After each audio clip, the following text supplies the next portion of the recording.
For decades, the British royal family guarded countless secrets behind palace walls, but none quite like this. Late one evening, King Charles reportedly opened a sealed envelope written in Princess Diana's unmistakable handwriting. What he read inside wasn't just emotional, it was explosive. A personal note explaining why Prince Harry had been excluded from something Diana considered deeply important. The moment Charles finished reading, palace insiders say the atmosphere changed forever. Before we go deeper into what this really means for the royal family, make sure to subscribe so you don't miss a single update. The envelope had reportedly been resting quietly among private royal papers for years, sealed, catalogued, and left untouched in the deeper layers of the royal archives, where only the most sensitive documents are stored. These archives are not merely collections of history. They are vaults of memory, emotion, and power, containing letters that have shaped the monarchy for generations. Princess Diana's handwriting, instantly recognizable and deeply personal, carried a weight unlike any other document within those walls. Her words were never casual. Every line she wrote carried the emotions of a woman who understood the crown, not just as an institution, but as a force that could both elevate and isolate the people bound to it. On that particular evening, King Charles had reportedly been reviewing a series of older documents tied to the family's internal records, something monarchs occasionally do to reflect on decisions of the past. The atmosphere around him had been quiet, almost routine. Papers were turned. Notes were examined, nothing unusual. And then the envelope appeared. Its presence was subtle, yet unmistakable. Diana's handwriting on the front instantly froze the moment in place. For a long second, Charles simply stared at it, as if recognizing that whatever lay inside might reopen chapters of history that the palace had long tried to close. Those who later spoke about the moment described a sudden shift in the room once the letter was opened. Charles began reading slowly, carefully tracing each line as if trying to understand not just the words, but the emotion behind them. At first, there was curiosity, then something deeper. His posture reportedly stiffened. The room, once ordinary, became charged with tension. It was as though the past itself had stepped back into the present. Diana's words were not vague reflections. They were direct, personal, and hauntingly specific. She spoke about family, about the future of the monarchy, about the burdens placed upon her sons. But what stunned Charles most was the subject that slowly emerged from the lines of the letter. The note addressed Prince Harry, not casually, not as a passing mention, but as the center of a deeply emotional explanation, one that suggested Harry had been intentionally excluded from something Diana considered profoundly important. The revelation landed like a shockwave. For decades, the royal narrative surrounding William and Harry had been framed in familiar terms: the heir and the spare, two brothers bound by love, yet separated by destiny. But Diana's words hinted at something more deliberate, something far more complex than tradition alone. The letter suggested that decisions regarding Harry's place within the royal structure may not have been accidental or circumstantial. They may have been shaped by fears, by instincts, and by a mother's quiet determination to shield her son from forces she believed could damage him. As Charles continued reading, the silence in the room grew heavier. Palace staff nearby sensed the tension immediately. The king was not known for dramatic displays of emotion, yet those who saw him later described a look that was impossible to ignore, part shock, part reflection, and perhaps something deeper still. The words on the page were decades old, yet they felt disturbingly relevant. Diana had written them long before the public conflicts that would later dominate headlines, long before the fractures between Harry and the institution became global news. And yet, somehow, her message seemed to predict the emotional storm that would one day surround her younger son. By the time Charles reached the final lines of the note, it was clear that this was not just a private letter between former spouses or parents. It was something far more unsettling, a glimpse into Diana's private understanding of the monarchy's inner tensions, and her belief that those tensions would eventually force painful choices upon her sons. For the king, reading those words decades later was not simply an act of reflection. It was an encounter with a voice from the past that refused to stay buried, and almost immediately, quiet whispers began circulating within palace circles. A few aides who knew of the letter's existence began asking the same unsettling question: If Diana had truly explained why Harry had been excluded from something deeply symbolic, what exactly had she meant? Was it a decision tied to royal tradition, to family dynamics, or to something far more personal? No one seemed to have the full answer yet, but one thing was becoming clear: the existence of the note alone had the potential to reshape how the royal family's internal history might one day be understood. Because if Diana had truly written this explanation years before the world ever saw the tensions between Harry and the crown unfold, then the implications were staggering. It suggested she had seen something others had missed, a pattern, a danger, a future that perhaps only she fully understood. And as Charles sat quietly absorbing the meaning behind her words, one unsettling realization slowly began to settle over the palace, like a shadow stretching across old stone walls. This letter was not simply about the past, it was about choices that had already shaped the present and might still shape the monarchy's future. But the deeper Charles read into Diana's words, the clearer it became that this note wasn't simply a mother's reflection, it was a warning that pointed to a painful and complicated royal truth. Princess Diana was known for her compassion and honesty, but in private writings, she was even more candid. According to palace insiders, the handwritten note Charles read wasn't meant for public eyes. It was intensely personal, almost confessional. In it, Diana reportedly explained a deeply emotional decision involving her younger son, Prince Harry, but the reasoning she gave was not only heartbreaking, it hinted at a hidden struggle within the royal family. Diana had always turned to writing when the pressures around her became overwhelming. Friends who knew her well often said that when the noise of the royal world grew too loud, when expectations tightened around her and the palace corridors felt colder, she would retreat into the quiet discipline of pen and paper. Writing allowed her to say the things she felt she could never say aloud. It gave her a space where she could be honest, vulnerable, and unguarded, in a life that rarely allowed those freedoms. The letter Charles now held in his hands appeared to be one of those moments, one of those rare windows into Diana's private thoughts during a time when the royal family itself was quietly fracturing under the weight of internal tension. The note reportedly carried the tone of a mother trying to make sense of a difficult future she could already see forming around her sons. Diana's words were not bitter. They were not accusatory. Instead, they carried a soft sadness that seemed to flow between the lines, as if she understood that the choices surrounding her children would never be simple. In the letter, she spoke openly about her love for both William and Harry, describing them not just as princes, but as two boys who would one day face very different destinies, whether they wanted them or not. Her affection for them was unmistakable, written in the kind of language only a mother would use: warm, protective, deeply personal. But alongside that love was something heavier. The letter reportedly hinted at a difficult decision she felt compelled to make, one that had weighed heavily on her heart. Diana appeared to acknowledge that the royal system itself was built upon divisions that no amount of maternal love could erase.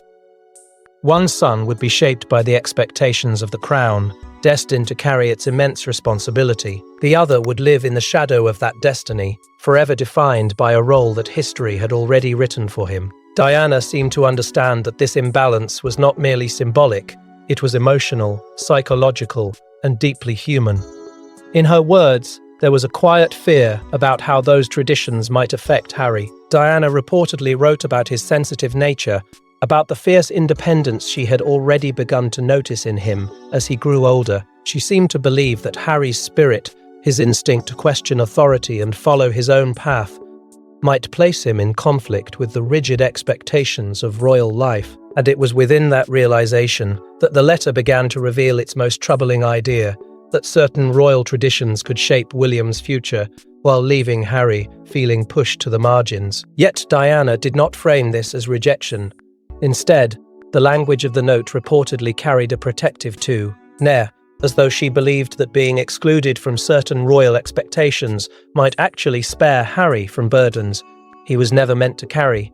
There was sadness in that realization, but also a kind of determination. Diana appeared to be wrestling with the painful truth that loving both sons equally did not mean their futures would be equal. And somewhere in the delicate balance of those words, she tried to explain why she believed Harry might one day need distance from the very institution that defined their family. As Charles read further, that realization reportedly struck him with unsettling clarity.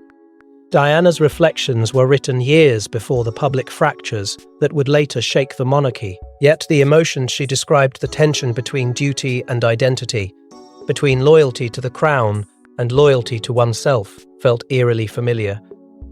It was as if Diana had sensed something long before the world ever saw it unfold. The letter was not simply an emotional confession.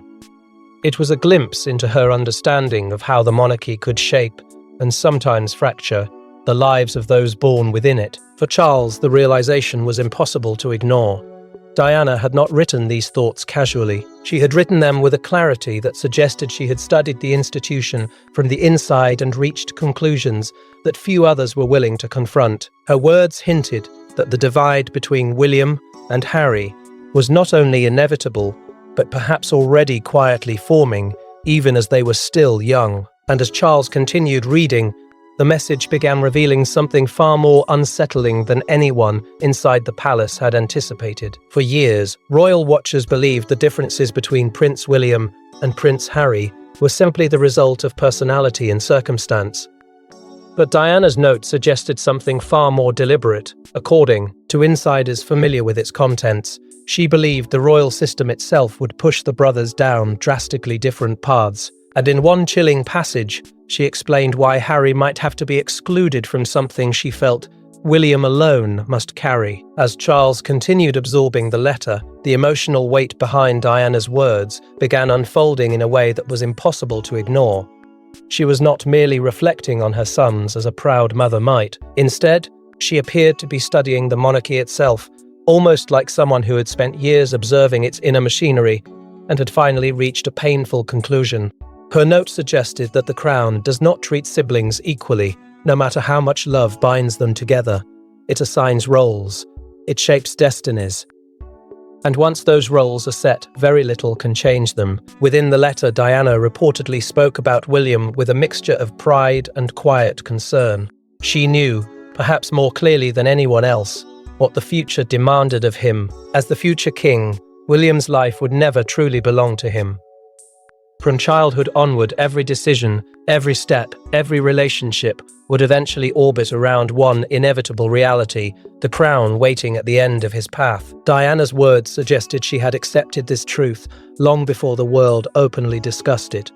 She understood that William would carry the full weight of royal expectation, the endless scrutiny, the responsibility of representing an institution older than any single life within it. But if William's future was heavy, Diana seemed to believe Harry's situation was equally complicated in a different way. Her letter reportedly described Harry not as weaker or less capable, but as someone fundamentally different in spirit. She wrote about his energy, his instinct to challenge rules, and his natural resistance to rigid structures. These were qualities she admired deeply in him. Yet she also feared they might place him in constant conflict with the very institution his family served. In Diana's words, Harry was fiercely independent, emotionally open, and deeply sensitive to injustice. Those qualities made him compassionate, but they also made him vulnerable inside a system that often demanded quiet obedience. The monarchy, after all, thrives on tradition, hierarchy, and restraint. For someone like Harry, someone whose instincts lean toward freedom and authenticity, that environment could feel suffocating. This was where the heart of Diana's message began to reveal itself. She appeared to believe that Harry might need protection not from people, but from the pressures of the royal system itself. In her mind, shielding him from certain expectations might spare him years of internal conflict. That protection, however, came with a painful cost. It meant that while William stepped forward into the role history had prepared for him, Harry might have to remain outside certain circles of influence that defined the monarchy's future. The letter did not frame this as rejection. Diana never suggested that Harry was less important or less loved. quite the opposite. Her tone reportedly carried a quiet sorrow, as if she understood that loving two sons equally sometimes required guiding them toward completely different futures. In one passage, she hinted that Harry's strength might lie in forging his own path beyond the crown's rigid framework. She seemed to believe that true freedom for him might only come if he avoided being pulled too deeply into the machinery of royal power. For Charles, reading these reflections decades later was unsettling. Diana's words were written long before the public tensions that would later emerge between Harry and the monarchy, yet the letter seemed to anticipate those struggles with remarkable clarity. She had seen something forming long before anyone else acknowledged it, a growing divide, not between brothers, but between two different relationships with the crown itself. William, in Diana's understanding, would carry the institution forward. Harry, however, might ultimately be forced to question it. That difference alone could shape the brothers' lives in ways neither of them fully understood at the time. And as Charles continued reading, the deeper meaning behind Diana's foresight began to settle heavily in his mind. She had not been predicting conflict out of fear or bitterness. She had been preparing herself for a future where the monarchy's structure might slowly push her sons onto separate roads. The idea was both heartbreaking and disturbingly logical. The monarchy has always divided roles between heir and spare, between power and support. Yet Diana seemed to believe that this division would not simply define responsibilities. It would shape identities, loyalties, and personal choices in ways that could eventually pull the brothers apart. As the letter unfolded, it became clear that Diana had not been describing a temporary difference. She was describing two royal paths parallel at first, but destined to drift further apart as the years passed. But the most startling revelation in Diana's message wasn't about Harry's personality, it was about a hidden royal decision she believed could change everything. The British monarchy runs on centuries of tradition, many of which remain hidden from public view. Diana's note reportedly referenced one such tradition, something she feared would shape William's destiny, while leaving Harry standing outside it. According to insiders, this wasn't about favoritism. It was about a deeply rooted royal practice that determines power, loyalty, and influence within the family. And Diana believed Harry's future depended on staying away from it. As Charles continued reading, the letter began revealing something that felt far more complex than a mother simply reflecting on her son's personalities. Diana seemed to be addressing the invisible architecture of the monarchy itself, the ancient hierarchy that quietly dictates how every royal life unfolds. Inside that structure, positions are rarely flexible. The heir stands at the center of everything, prepared from childhood to inherit authority, while the spare exists in a strange space between privilege and distance. The system may appear balanced from the outside, but within palace walls, its emotional consequences can be profound. Diana understood this better than most. By the time she wrote the note, she had already spent years watching the monarchy operate from the inside. She had seen how tradition quietly shapes relationships within the royal family. Titles determine influence. Protocol defines proximity to power. Even affection sometimes bends under the weight of expectation. The hierarchy is subtle but relentless, guiding decisions that affect not only public duties but private lives as well. Within that framework, Diana's letter reportedly focused on a tradition that has defined the monarchy for generations: the unspoken separation between the heir and the spare. The heir is groomed to rule. The spare, however, lives with a far more uncertain purpose. History is filled with examples of younger royal sons struggling to define their role once the crown's focus shifts entirely to the future monarch. Some find purpose in service. Others drift through a life shaped by comparison. Diana seemed painfully aware of that pattern. Her note reportedly suggested that Harry might be especially vulnerable to this dynamic, not because he lacked strength, but because his character did not naturally align with the quiet submission the Queen system often demands from those standing beside the throne rather than on it. Diana wrote about his emotional honesty, his refusal to hide his feelings, and his instinct to question traditions that others accepted without hesitation. These qualities made him admirable in her eyes, but they also made him unpredictable within an institution that thrives on stability.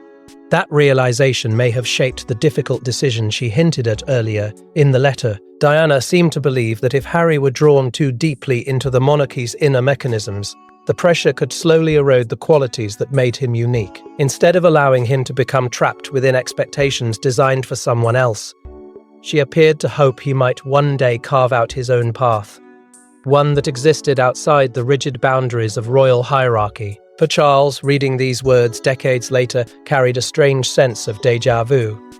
The tensions Diana described in the letter sounded eerily familiar. In recent years, the world had watched Prince Harry step away from traditional royal roles, choosing independence over obligation. At the time, many observers viewed that decision as sudden or rebellious. But Diana's note suggested something else entirely, that the roots of that departure might have been quietly planted long before anyone realized it. The letter seemed to imply that Diana had anticipated this possibility from the very beginning.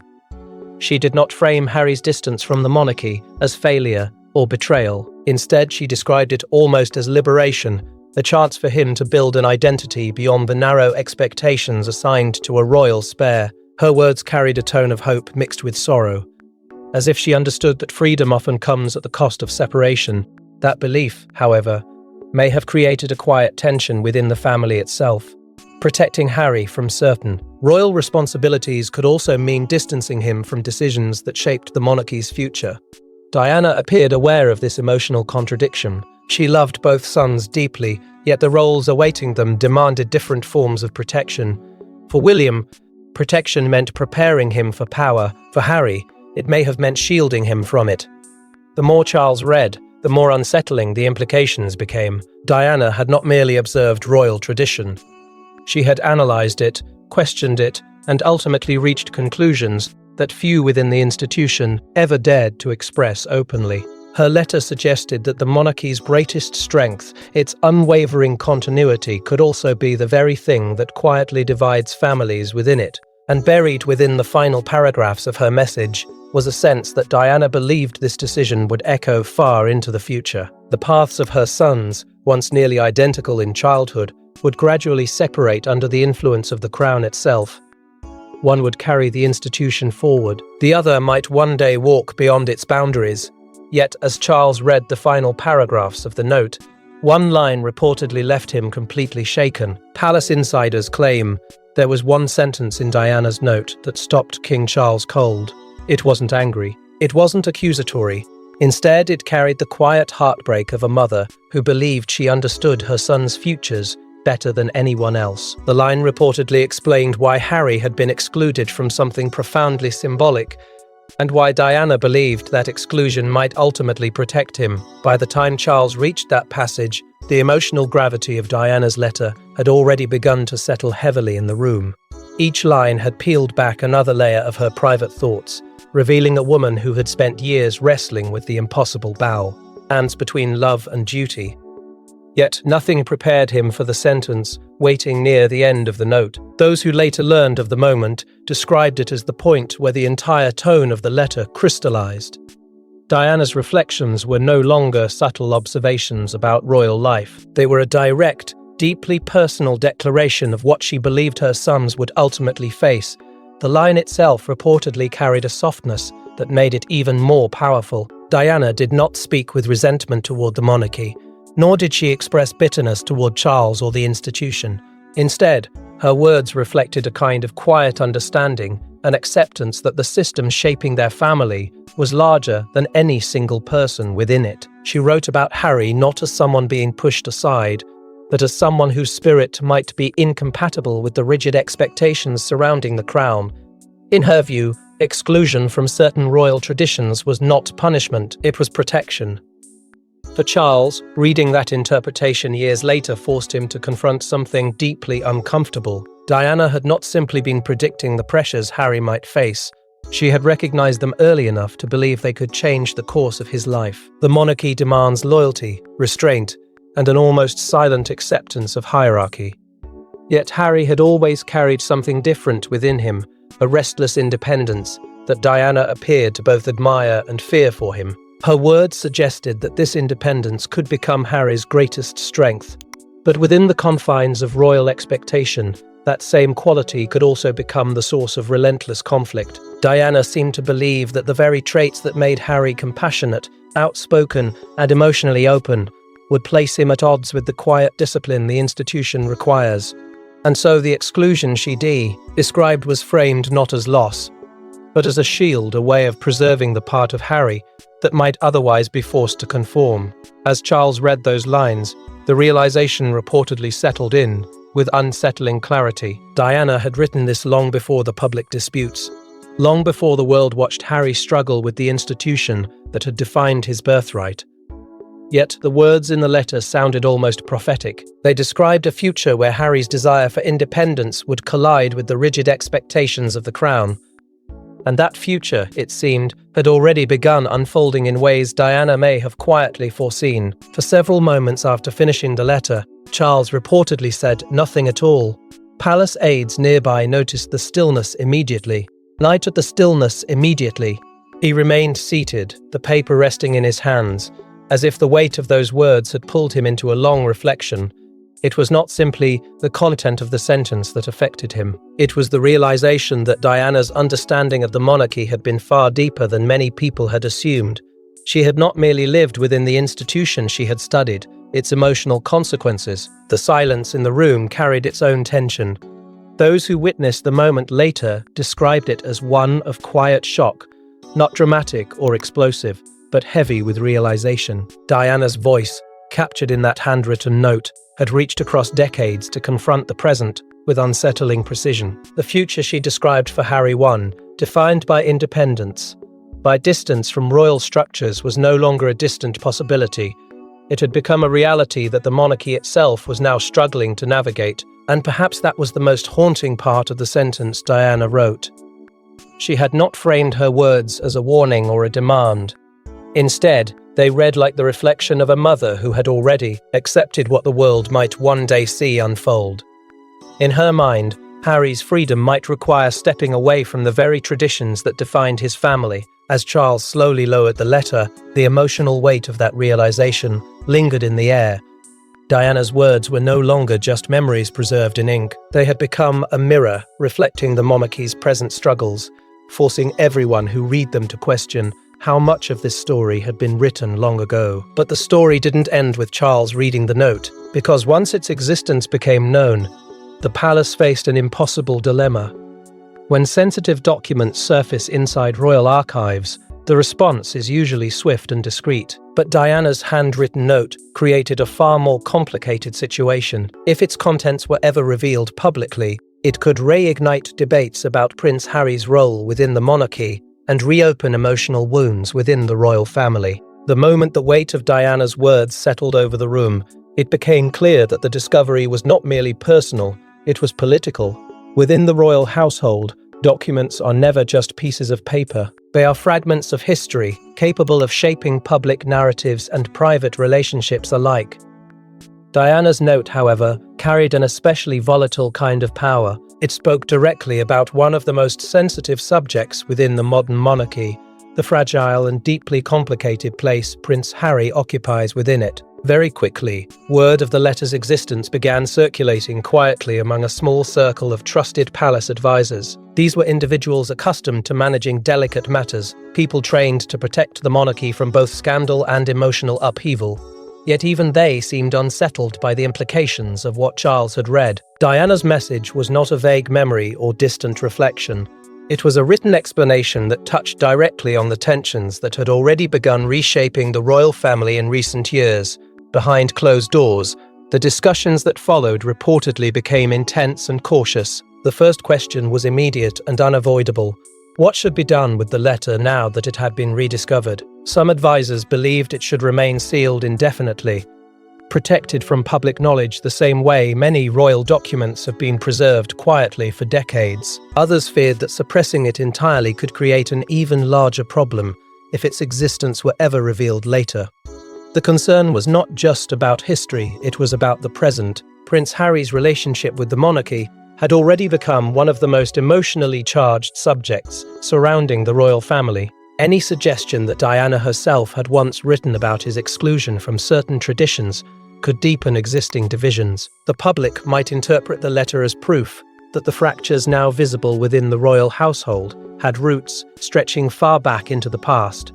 For King Charles, the dilemma was not merely strategic, it was deeply personal.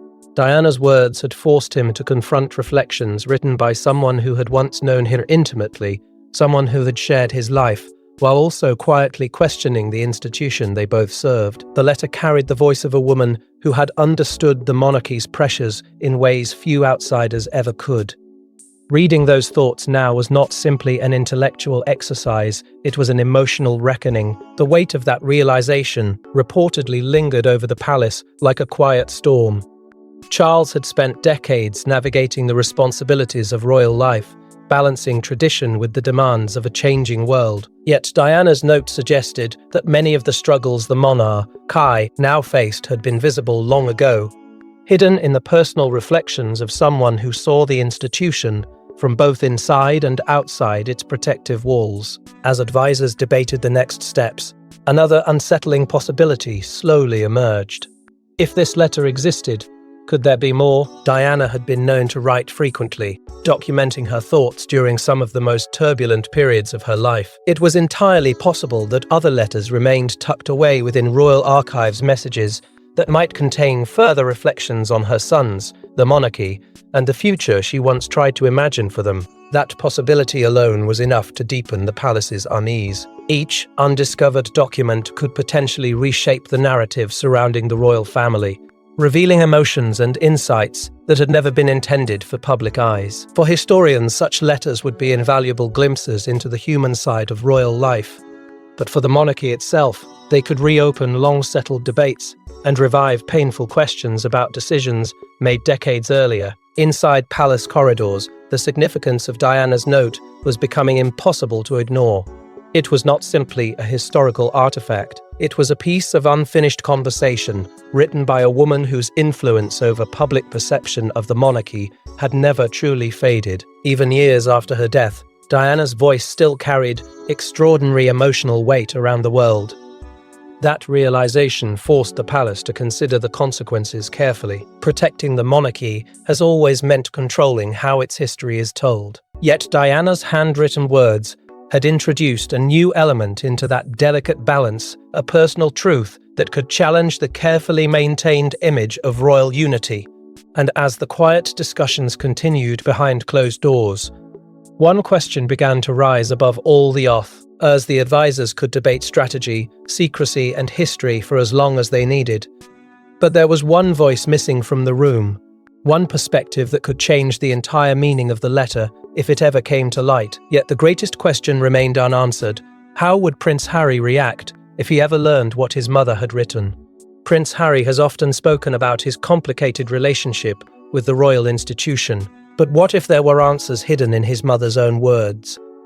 Diana's note reportedly offered a deeply personal explanation for decisions that shaped Harry's life from the very beginning. And if those words were ever shared with him, they could either bring long-awaited closure or reopen wounds that have never truly healed. For much of his life, Harry has lived under the shadow of a role he never chose but could never escape. From childhood, the monarchy defined him as the younger son, standing just outside the direct line of power. On paper, the title seemed simple. In reality, it carried a lifetime of contradictions. Harry grew up surrounded by privilege, yet constantly aware that the institution shaping his identity was designed primarily for someone else. The crown would belong to William. The system would prepare William. And Harry, whether he liked it or not, would always exist somewhere just beyond that center. Over the years, Harry has spoken openly about the tension that role created within him. There were moments when he embraced royal duty, standing beside his brother and fulfilling responsibilities expected of him. But there were also moments when the weight of those expectations became suffocating. The monarchy demands restraint, discipline, and unwavering loyalty to tradition. Yet Harry's nature has often leaned towards something far more direct and emotional. He has rarely hidden his feelings, rarely used his frustrations, and rarely pretended to be someone he is not. That honesty made him relatable to many people around the world, but inside the institution, it sometimes created friction. The monarchy operates on continuity, on carefully controlled narratives that stretch across centuries. Harry, however, has never been entirely comfortable living inside those boundaries. His willingness to speak openly about personal struggles, about grief, pressure, and identity set him apart from the quiet stoicism the royal family has traditionally valued. This is why Diana's letter carries such powerful implications. If her words truly described a deliberate effort to protect Harry from certain royal traditions, then it means the questions he has wrestled with for years might have deeper roots than he ever realized. Diana seemed to recognize something about her younger son that others overlooked. She saw the fierce independence in his character, the instinct to challenge authority, the emotional transparency that made him both compassionate and vulnerable. In her view, those qualities were not flaws. They were signs of a spirit that might never fully adapt to the strict hierarchy surrounding the crown. Diana reportedly believed that forcing Harry deeper into that structure could one day create conflict, not only between him and the monarchy, but within himself. Her letter suggested that freedom, not proximity to power, might ultimately offer him a more authentic life. If Harry were ever to read those words, the emotional impact could be overwhelming. For years, he has searched for meaning in the choices that shaped his journey, why certain expectations felt so heavy, why stepping away from royal life felt both painful and necessary. Diana's message might offer an explanation that reframes those experiences entirely. Instead of seeing his path as rebellion, he might see it as something his mother quietly understood all along. Yet that realization could also bring a wave of complicated emotions. Diana was not only Harry's mother, she was the one person who seemed to understand his inner world without judgment. Their bond was famously strong, built on warmth and honesty that stood in contrast to the formality surrounding the royal household. Losing her so early left a void that Harry has often spoken about with profound emotion. To discover now that she may have written about his future, about the struggles he would face within the monarchy, could feel both comforting and heartbreaking. Comforting because it suggests he was never alone in those feelings. Heartbreaking because the person who understood him best was no longer there to guide him through them. There is also a deeper question lingering beneath the surface of the letter. Did Diana truly foresee the possibility that Harry might one day step away from royal life entirely? Her reflections hint at that possibility in subtle ways. She seemed to believe that Harry's greatest strength lay in his ability to follow his own path, even if that path led beyond palace walls.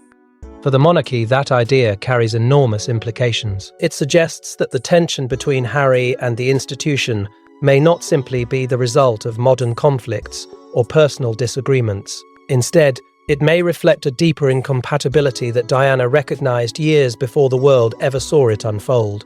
And if that is true, then Diana's note becomes more than a private reflection. It becomes a key to understanding the emotional journey Harry has taken, a journey shaped by expectations, heartbreak, independence, and the quiet hope that he could define his life on his own terms. But one final twist remained, because the note might not have been the only message Diana left behind. Royal historians know that Princess Diana left behind countless letters, diaries, and personal reflections. Some were shared publicly, others remain locked away in royal archives. The discovery of this handwritten note raises a startling possibility. What if Diana left more messages about the future of her sons and the monarchy itself? The idea alone was enough to stir quiet curiosity within royal circles. Diana had always been someone who processed the world through words. During the most difficult periods of her life, moments when the pressure of the monarchy felt overwhelming, she often turned to writing as a form of release. Friends who knew her well once described how she would write late at night, pouring her thoughts into letters and personal reflections with remarkable honesty. These writings were not intended for public audiences. They were deeply personal, capturing emotions she could rarely express within the rigid formality of royal life.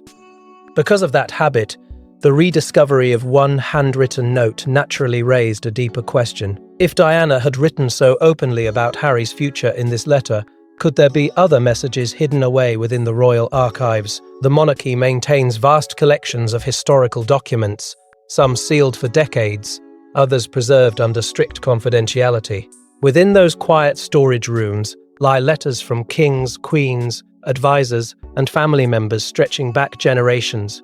Diana's personal correspondence, like that of many royal figures, became part of that historical record. What made the possibility of additional letters so compelling was the emotional clarity contained in the note Charles had already read. Diana had not written vague reflections or polite observations. She had written with purpose, analyzing the pressures surrounding her sons and questioning how the monarchy might shape their lives.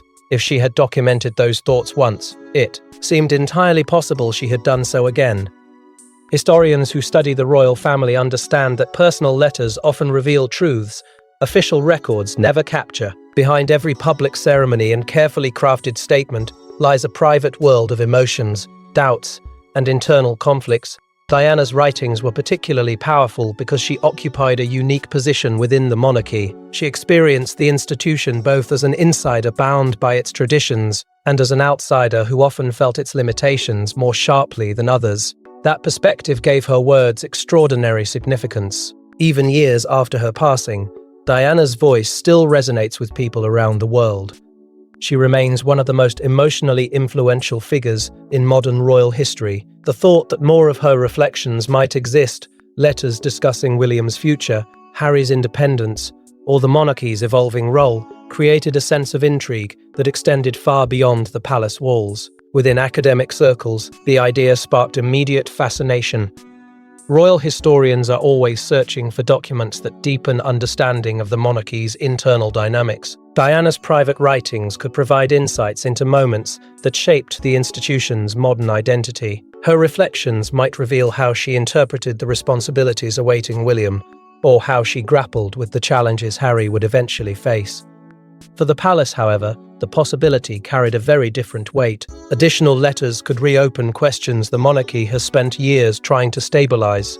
Diana's words, written with emotional honesty, might challenge the carefully managed narrative surrounding the royal family's past. Each undiscovered message could contain reflections that illuminate decisions, tensions, and personal struggles hidden behind public appearances. And yet, there was also something deeply human about the idea of these letters waiting quietly in the archives. Diana was not simply documenting history, she was trying to understand it as it unfolded around her. Each page she wrote captured a moment of reflection, a mother trying to make sense of the future, awaiting her children inside an institution that rarely allowed personal vulnerability. That is why the possibility of more letters felt so powerful. Diana's story has never truly ended. Her influence continues to echo through the monarchy, through public memory, and through the lives of the sons she loved so fiercely. If additional messages exist, they would not merely be historical artifacts. They would be fragments of a voice that continues to shape how people understand the royal family even today. Inside the palace, that realization began to settle slowly among those aware of the letter's discovery. Diana's note about Harry had already reopened conversations many believed were long settled. If more writings emerged, letters exploring the monarchy's future or her son's destinies, the implications could reach even further than anyone expected. And as the story of the handwritten note spread quietly through royal circles, one final realization began to emerge. Princess Diana may be gone, but her voice still echoes through the corridors of the monarchy. The handwritten note that reportedly left King Charles shaken is more than a personal message. It is a reminder that Diana understood the emotional cost of the crown better than anyone, and decades later, her words continue to shape the lives of the two sons she loved most. Long after her passing, Diana's presence continues to hover over the royal family like a quiet force that refuses to fade. She was never simply another member of the monarchy. She became something far larger, a symbol of compassion, vulnerability, and human emotion within an institution that often hides those very qualities behind tradition and ceremony. That is why the rediscovered note carries such powerful meaning. It reminds everyone that Diana did not just live within the royal system. She saw through it. She understood its pressures, its expectations, and the emotional sacrifices demanded from those born into its world. For King Charles, reading her handwritten reflections decades later was not just a moment of historical curiosity.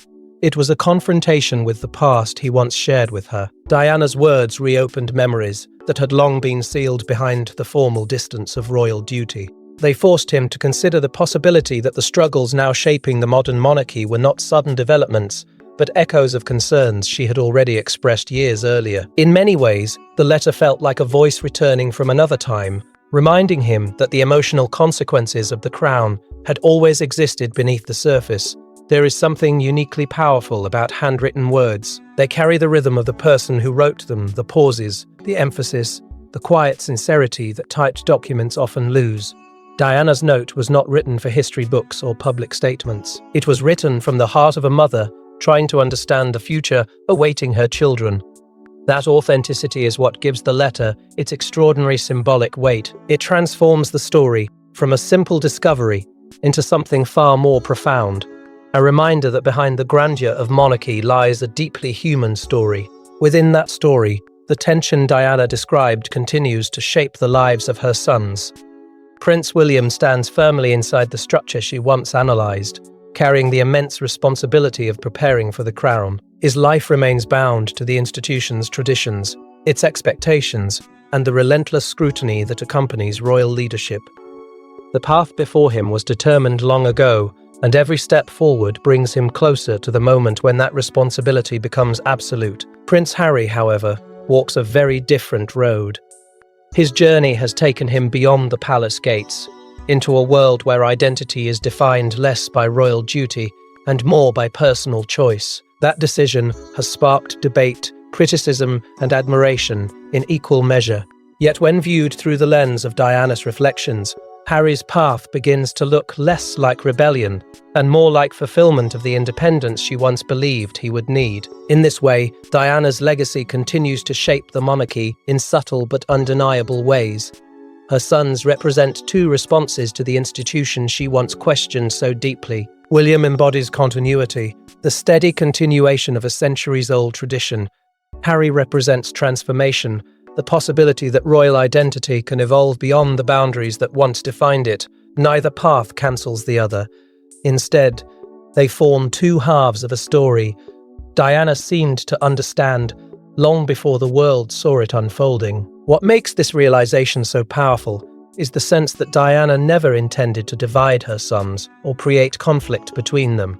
Quite the opposite. Her letter suggests that she believed both William and Harry would ultimately follow the destinies best suited to who they truly were. One would carry the crown forward. The other might discover freedom outside its walls. Both paths, in her mind, were valid expressions of the lives they were meant to lead. And perhaps that is the most enduring part of Diana's legacy.